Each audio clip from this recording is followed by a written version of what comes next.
right, everybody, welcome back to another exciting and soon-to-be classic edition of Homestead Friends. And we are here with the one, the only, the myth, the legend, the stallion, Jnull0.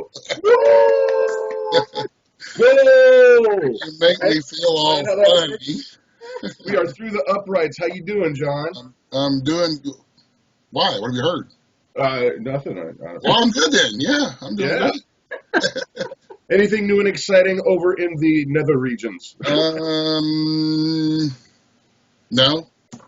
Well, I'm glad to see that you're picking up some popularity in the political class. Everywhere I look, everybody in the whole presidential race, they're doing your thing, man. They're like, Jnull0. Yeah, well, they say they're trying to reach out to the regular dudes, and so, I don't know. It's not really working with me, but... You get any royalties? No, definitely They're not sending you checks. No political favors either. Ooh. Oh, yeah, nice. Well, I'll tell you what, we've got a bunch of questions here for you. Everybody, if you have not seen Jnull0's channel, first of all, what the heck's wrong with you? Yeah, no, honestly. Check it out, man. It's really sad. It's a sad thing. It's a sad day. But so I'm going to just get started, and I think this is really, really one of the most important things you may answer literally in this very hour. And that is, I mean, clearly, looking at your complexion, you're a fall. You definitely are a fall color. And so I was kind of wondering what you would say the discerning homesteaders should be wearing in this upcoming spring season. I'm going to say clothes. Definitely. Well, as you see, I've got my custom gear. I'm a big fan of the Gray Dickies work shirts. I've got like 8 of them. I have about 8 of these things. Some have sleeves. Some I got the sleeves cut or burnt, so I just cut them off and wear them in the summertime. See, I was going to wonder, is that like a custom feature? Do you charge more for your clothing? If you had a clothing line, would you charge more to tear the arms off? No, because I just think that's ridiculous, man. And you know what? You know what's actually really funny? We've got a friend of ours who is very trendy, and this person literally buys jeans with holes already in them. And they charge $80 for holy jeans. I'm like, Jonathan's got a whole pile of them in his room. We can sell them online. I'm telling you, man. Just put a little duct tape on it, the Jnull brand. No, my kids say they want holes in their jeans. I just tell them to go. Well, it means you need to go do some more work outside. You'll get some holes eventually. There'll be some holes. Absolutely. Yeah, I'm not the trendy dude. I don't know anything about the modern pop culture and what's fashionable and what's not, or what Lady Caca's up to and all that kind of stuff. So who cares? I don't even care. That show, Keeping Up with the Kardashians or whatever. And the question is, who really wants to? My phone. Hang on a minute. That's Donald Trump telling you he needs your vote. Yeah. I'm gonna have to tell him. Sorry, Donald. So the only other famous Donald I know is Donald Duck. Yeah. But whatever. I would vote for Donald Duck, I think. Yeah. So okay, homesteading. Now here's the thing. We've chatted a lot. We've begun to be pretty good buds, I'd say. And one of the things that I really, really appreciate about you is, this whole homesteading thing is kind of blowing up, and it's really, really becoming a fad, and people are, getting to be more self-reliant, which I think is just great. But one of the things that you've always said is, well, I don't know, it's just how we live. And I wanted to have you take a few minutes and explain that this isn't just something you just decided one day, I think I'm going to have a garden. It didn't just, it wasn't a trendy thing for you. So talk about your journey towards living rather than homesteading. Well, when I often get asked, why I chose this lifestyle, and I say, well, no, I didn't choose this lifestyle. It was chosen for me, because I didn't plan on being a homesteader. I didn't plan on being, any kind of a farmer or a country dude or any of that kind of stuff, until my wife became handicapped. And I still had, the responsibility as a husband and father to keep everybody fed and keep everybody warm. And honestly, I had one of them oh crap moments. What am I going to do? And this person keeps calling me. Now that's Cruz. He's wanting your vote. Well, it's and like I said, I didn't choose this. I didn't choose to do this. And after I had my whole system shock of what am I going to do, I started just I realized that I was out in the country, and I realized that I was surrounded by old timers, and I started just asking them, dude, what's a chicken? How do I make chicken? And how do chickens make happy, fed kids and eggs? And I figured, well, if this is where I'm at in life and this is the direction that my life is going, then so be it. I will do the best that I can with it. And I started asking the old timers, who better to ask than the people, living on the creek, how to live on the creek. So I asked them, and I started just adding on. I started with a garden, and I realized that I could actually raise plants that produced food, which was good because I like food. And then I started out the next season with chickens. Every season I try to bring something else into the picture. And that would give me an entire, a few months to kind of get used to it, add it, make sure my daily routine is okay with the addition of whatever it is that's new and taking care of new animals. And then I'm not going to make some horrible mistakes and walk in and they're all dead one day. And so I decided I could keep chickens because they didn't die, which was good. And the myths are true. They do lay a lot of eggs, and they are delicious. Mm-hmm. So, and then we started, just adding on other things. Rabbits, which were, they're really easy to take care of, and they produce a lot of food for us. And we just, keep on adding on. And now we got pork chop and the goats, our goats are pets, like portable lawnmowers. They're still here because I'm getting ready to add some more fence to the upside of my hill there. And the goats will go up there and do what goats do and clean it all out and make it nice and user-friendly, so to speak. But yeah, I didn't do it because it was like the cool thing to do, and I had been doing this already for a few years before I even knew what YouTube was. I didn't really even know, and one of my friends said, we was building a chicken coop out of used political signs. And that is an excellent use for those things. It's excellent repurposing for those things. And my buddy MacGyver says, you're not the only broke dude having hard times in the world. He goes, you should do some of these things that you do are pretty good ideas, and you're getting by with nothing. You got like $45 in this chicken coop. He said, maybe you should make a video and put it on YouTube. And so he helped me, make the first couple of videos and showed me how to do the whole YouTube processing because I didn't know what it was. And lo and behold, people watched and people commented. And I started learning from people who already knew on YouTube, and then I just kept going and just keep adding on and learning, and it's it's been a really, now that we are where we are, and I've been doing it for I guess probably 10 years now, I wouldn't trade it for any other lifestyle. I mean, for me, it's content. I mean, you can't put a price on peace and personal freedom, which is what I think the biggest, because if you're homesteading, you can do as much or as little as you want. You can add whatever you like. If you like radishes, you can grow a buttload of radishes. But if you don't like radishes, you don't have to plant radishes. You like rabbits, then you can have rabbits, so on and so forth. You can have enough stuff to keep you busy all day, or you can have enough stuff to keep you just busy enough to where you still have a little bit of free time.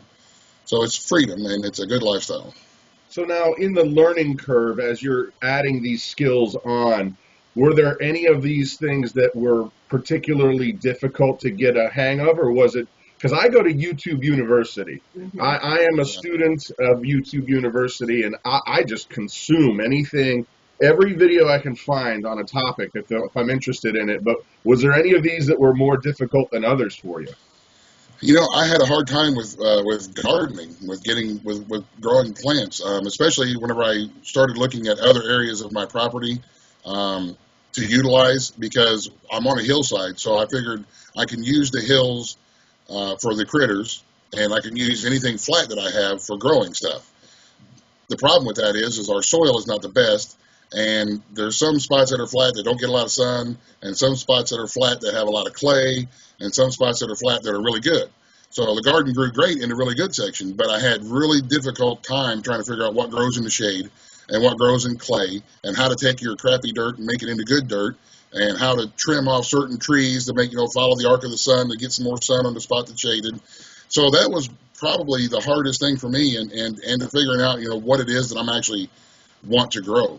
It took me a couple of seasons to figure out that I need 32 tomato plants to get enough tomatoes to make, enough spaghetti sauce and salsa and stuff like that to to get us mostly through the rest of the fall and the winter and into the spring for the next growing season. And I'm still learning on what it is, that we need to grow and how to grow it, and what can we do that's going to be more beneficial, adding on fruits and berries and stuff like that, and trying to get a whole, well, I'm not quite sure what I was going to say, trying to get a whole big variety of stuff, right? Rather than just having, strictly tomatoes and onions and peppers and stuff like that. Just trying to learn about different types of plants and stuff like that. But that's probably been my biggest challenge, because for the most part, the critters, as long as you keep them clean and fed and out of the weather, they're going to do what critters do. So, well, going back to critters, Mama actually has a bunch of chicken questions, because of you watching your videos and the encouragement we've gotten from you, we got an incubator and we've run through a few runs of chicks, and so she's got some questions.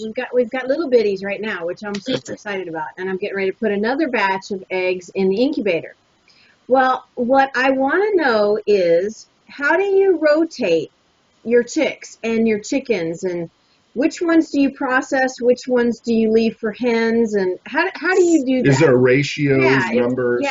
I don't have any kind of formula. I have an incubator. I have a brooder box. I have a table / turn it upside down, wrap a tarp around it, another brooder box. Okay. And then I have a grow out pen and the barnyard where all the hens and the laying flocks are. So I'll take them from the brooder box into the grow out pen, and then once they get their full adult feathers and they're ready to go, then I just dump them all into the hen house. And any of them that are roosters, other than the rooster that we want to keep, then they go to freezer camp. Okay. That sounds like a fun place. It's a great time. It's fun for the whole family, mom, grandma, everybody. Is that a summer thing for the kids? No. Yes, it's family fun. Mom, grandma, everybody, they love freezer camp. So, but that's what we do. That's how we do it, because you're going to lose hens here and there. You're going to have some that you could walk into your hen house one day and there's just one and they're dead. You don't know why. It just happens. You have livestock and dead stock, as everybody likes to say. But I don't have any kind of formula. Like right now, we got an incubator full, and we got a brooder box that's got some chicks in it, and the grow out pen's full. So here in the next couple of days, I might have to play musical pins and just kind of move everybody around to get ready for the eggs whenever they start hatching. So, there's no really on the roosters, when you're offing them, are they still going to make for a nice tender meat, or do they get tough? Because they're still going to be real young. They're still going to be a young bird. I'm sorry. How many weeks do you let them go? Let them go. How far do you let them go before you send them to freezer camp? It just depends on what we got going on. Okay. If we have several roosters and we have a free afternoon, then we may go ahead and snatch them up and do the deed. Gotcha. But I don't have any secret knowledge on how to tell if they're male or female. When they crow, they're male. Yeah. Well, I've noticed a difference between my hens and my roosters. We have a total of 3 roosters outside right now, and there's one that's particularly rambunctiously annoying. He has a crow collar, because we live in pretty close quarters. And he keeps pulling it up so that he can figured crow. it out. He's figured it out. So I think he needs to head to freezer camp here pretty quickly. Yeah. So, but. Yeah. Well, and then we'll have our second incubator set up with pheasants, and then we'll do the pheasants the same way. Right. The same way, just in different pens. So now, how many layers do you think that you have? Or rather, let me ask this question in a way for more beneficial for the viewers. How many layers do you think you need per person that you want to feed in your home? I would say 2. 2 per person? 2 hens per person. The reason I say that is because sometimes they'll lay an egg every day, but most of the time you get one every other day from each hen. So if you have 4 people you're trying to feed eggs to every day, then you're probably going to get 8 hens, and you may get 4, 5, 6 eggs every day out of those 8 hens. Most of the time you're going to get 4 or 5. So. That's terrible, because we have 20 hens right now, and we're getting 6 or 8 eggs a day. Are they molting? No, we leave a light on during the winter time. I don't do that. They do slow down. Mine slow down, but I make sure that I bump their protein in the wintertime. Yeah. A lot. So I don't leave a light on for them in the hen house. I just give them extra feed to keep them, because they keep themselves warm with their digestive system. Their gizzard goes, and so I figure as long as they're warm and full, they'll lay eggs. And they've slowed down, but they're starting to pick up now. But they didn't slow down enough to where we were, running low on eggs or anything, because we try to take care of the elders up and down the creek too, to make sure that they got eggs. And right. so I think we're running 22 right now. We're getting ready to throw about 10 more or so in there from the grow out pen. Okay. Well, question for you. Nice segue for me, actually. Softball segue kind of thing. Now I know you live over there in coal country, and jobs are kind of hard to find. And I know you personally take it upon yourself to help out those around you. Like you're just talking about your elders. And a lot of people don't understand what that's like, because that's kind of a different community than a lot of areas in the country. And I just was kind of hoping you'd speak to that so that people could understand, basically the challenges that are over there. Yeah. They're, like you said, the mines are dead right now. For some reason, politicians don't like coal, and they've really done some damage here. And they're not just closing down a mine. When they close down a mine, that means that the guys who haul the coal back and forth, they're out of work. The truck drivers, the trains, all that kind of stuff, the transportation. We had a lot of steel plants and power plants that burn coal, which are now, the steel plants they've just closed down another one.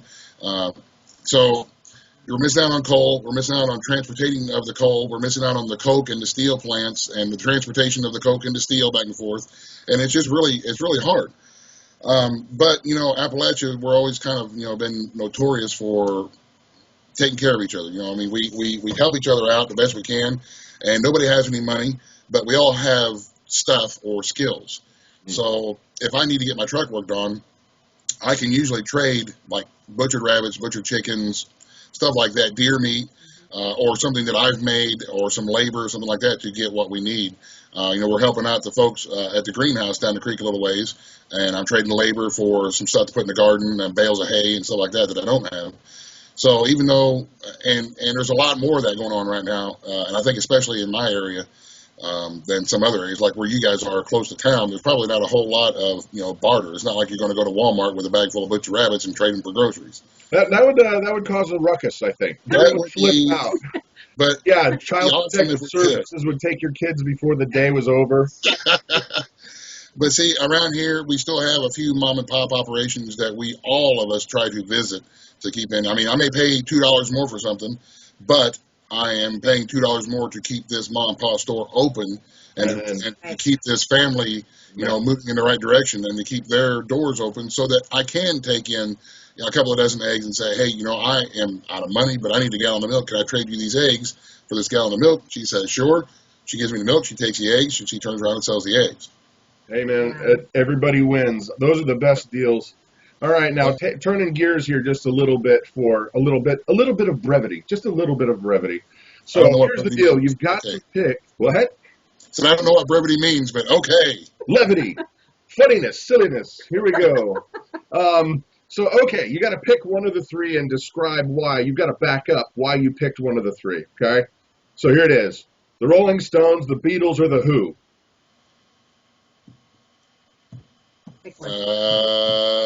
The Beatles. Why? Because they're the Beatles. Well, they got that song that's about you. Hey, well, they had that one. They did that. Yeah, they did that one song back in the day about that thing with the guy with the stuff. Yeah, yeah, that was a great song. Yeah. I love that song. And I really like all three of them bands. And that's a hard decision. I mean, I picked the top ones. It's like usually those are divisive among people. The people that like the Stones will generally not like. Yeah, right. I really like all of them. I mean, they all have their own. But I play guitar, so I mean, I really appreciate everybody's music. I mean, I listen to everything from Mozart all the way up to some heavy metal and stuff like that. Everything except rap. I hate rap. Well, Mozart was quite the shredder. He was more like Yngwie. Yeah. But actually, that's another dude. You're making my segues easy here, because the next pick, one of three, is this: Fender, Gibson, or Martin. Speaking all of three. All three. I mean, all three. It just depends on what type of music you're playing. But, if you're playing blues, I'd choose a Fender, a Stratocaster. If you're playing just basic, good old hard charging rock and roll, definitely got to have a Les Paul. And I think Martin makes excellent guitar, classical guitars. And if you're playing like some bluegrass or something, they make really great flat top guitars for acoustic playing. So I mean, I love them all. What do you play? Because I can't afford any one of those. Me neither. I can't afford either one of them either. I have a Fender acoustic that I got at a pawn shop, and I have an Epiphone Les Paul that I play, which I got also at a pawn shop. Cool. All right. So once again, turning gears, what is Jnull0's biggest fear? An angry mom. Not a mob, but mom. My mom, when she's mad, is. I don't know, man. I don't really fear a whole lot of stuff. I'm not really that kind of dude where I'm afraid of certain things occurring. I mean, because my crap already hit the fan around here, so you know, that's just. Well, I think that we should start a trend. You know, remember how they did all those Chuck Norris facts back in the day, where they would just say something outrageous about Chuck Norris. Like here, I'll substitute. For Chuck Norris, we're going to substitute you. So Jnull0 doesn't sleep; he waits. Stuff like that. I think we should build on the legend. I think we should mold this into something, or better yet, you know how like bands will have stuff where people make it up and say, oh, well, this band does this and that band does that. Well, I think that you should make something up that you can't eat, black jelly beans because it'll give you toe fungus. And we should just start spreading rumors that are completely fake to enhance the legend. Yeah. That's funny. How about no? No. All right. Well, How about Jnull's a great history teacher? Did you see my little history lesson that I gave Pork Chop the other day, where I told her about Jnull0?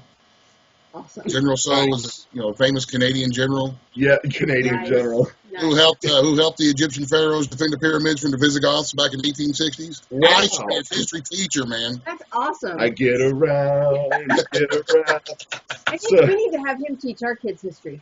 Yeah. Well, yes. Our kids are a little lackluster when it comes to knowing their history. They're learning. They're so moving forward this spring, I mean, we are right on top of it, dude. What plans do you have for this spring? What's the new ad for this year? The fencing in the hill, where I've slowly but surely been collecting fences and posts so that I can fence in the good majority of the hillside behind my house, so I can turn the critters loose and let them have more area. I'm going to lose a berry patch, but I'm planting more berries to try to supplement for that. So that's the big project for the spring. Plus, we got the 3 gardens that we plant. We got one for the potatoes and the onions and the carrots. We got one garden that's full sun all day long for the tomatoes, the peppers, and okra and stuff like that. And then we got another one that's got some beans and cucumbers and melons and that kind of stuff. So, I mean, it'll be one of them. It's funny, we make a 4-minute video about planting the gardens, but yet it takes us actually, a week and a half to get everything. Yeah. Christa was just mapping. She got some graph paper out last night and was mapping it out, and we're ready to get our seeds going inside. We're a little late, but that's okay. Well, it's never too late, Now, for those who know you, they know that you cook outdoors a lot. You've got your solar, you've got your different rocket stoves, you've got all kinds of outdoor kitchen stuff that's more sustainable. And I know you probably have different reasons for doing that. I'm sure you're not. I mean, of course, we're supposed to do as much as we can in terms of saving the planet and not being wasteful and all that. That's not what I'm getting at. I'm just saying that for you, it's a necessity. Watching your channel, it's just a way that you can keep the house cooler. Right. It's free. Mm-hmm. And I kind of wanted to ask you, like, what do you notice in terms of money savings? Is that a noticeable thing, or is it just, what's it like? I would say that every time, especially in the summertime, in the dog days when it's hot and humid and the air conditioner's running all the time, I would say cooking your meals outside probably is going to save $5, $8 a day. Wow. Not only are you not using the big 220 plug for your stove and your oven or whatever, but the air conditioner, is not heating up the house where the air conditioner keeps running all the time. So, because when you cook inside, all that heat and humidity stays inside. where when I go outside, I use the sun oven or the wood burning ovens or something like that. All that energy and all that heat and humidity and stuff it stays outside. So it does save a lot. And I don't do it for the whole green thing. I don't do it for any other reason than a big old to the power company. Get them. Yeah. Every time I get a chance to put a nickel and save a nickel in my pocket and not give it to them, I will. I had a power company incident a couple of years after my wife got handicapped, and I said from that day forward, every chance I get to save money on energy, I will do it.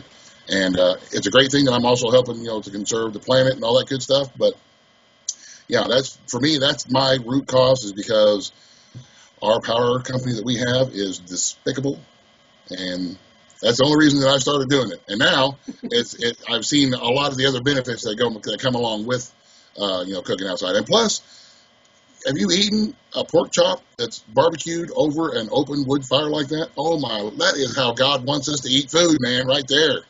Now, of your options that you have outside, which one do you like the most? Probably the sun ovens. The sun ovens, because they're not as labor intensive, meaning you can put your stuff in the sun oven and all you got to do is walk by every half hour or so and kind of turn it a little bit more to follow the sun as it arcs across. And for dudes that live in town, I know a lot of dudes will set their sun oven up where it's in a certain position where it catches the main sun and the hottest part of the day, so it heats up gradually as the sun goes over, and then it cooks during the day, and then when they get home from work in the afternoon and the evening, it's still warm and it's done cooking and it's still warm on the inside. That's awesome. So, and they don't have to spend a dime on it. Once you get your equipment, you'll never pay another dime to cook ever again. So now, as we're getting ready to kind of wind up the talk for tonight, what would be your advice to somebody who's kind of just waking up and going, well, geez, I don't really have many skills. I'm not very self-reliant at all. What would I do to start? What would your advice be to somebody in that position? Well, that's exactly where I was about 10 years ago, I'm just a regular dude like everybody else. So I would say start with what your comfort level is. What do you like tomatoes? Then grow a couple of tomato plants and show yourself that you can do it, because, I don't think we as humans give ourselves enough credit for how strong and how smart we can actually be. And I think I'm a firm believer that what one dude can do, another dude can do. So if I can grow a big garden, anybody can grow a big garden. If they have the space. If you have the space, and if you don't, you'll put a few pots on your balcony. Although, if you're in an apartment or something, if you have an open window, even a window, people grow stuff, inside on the window. So, and if somebody is looking to be a little more self-sufficient, then I would start with those little simple things like that, and then start with the saving energy, because people ask me a lot about money, and I try to explain to them that I make money by saving money, which is, the more that I can do for myself. If we keep the lights off or something, 50 cents a day. If you save 50 cents a day, that adds up to be $182.50 over the whole year. Wow. And that's pretty significant. And then you just keep building on that. And it's just simple things, keeping your lights off, and cooking outside, doing those kind of things. Well, from me and my family, I got to tell you, we're very, very grateful for having found you and becoming friends with you, because we have learned so much off your channel. And I would encourage everybody that's watching, if you're not already subscribed to Jnull0, you need to get over there. He's squirming right now because he doesn't like me complimenting him. And the reality is, you know what? Deal with it, big boy. What are you gonna do? I ain't nothing special, man. I'm just a dude to make a video on YouTube, and any kind of inspiration or motivation that people would feel, I would say that credit will go to God and not me, because whatever I do, I put it out there. He'll put you in front of it if you need to see it. And that's the way I look at it. And so it's not me. I'm just and once again, that's another reason why I think so many people really dig your channel. Yeah. So if you haven't been over to Jnull0's channel, first of all, shame on you. Second of all, pause this video, go over there right now, subscribe, and if you don't like it, it's double the money back guarantee. So anyway. Brad and Christa for the Big Family Homestead with Jnull0, the one, the only, the myth, the legend, the stallion. Chickenologist. Chickenologist. Chickenologist. My favorite. So, peace out, brother. Have a good one, y'all. Thank you.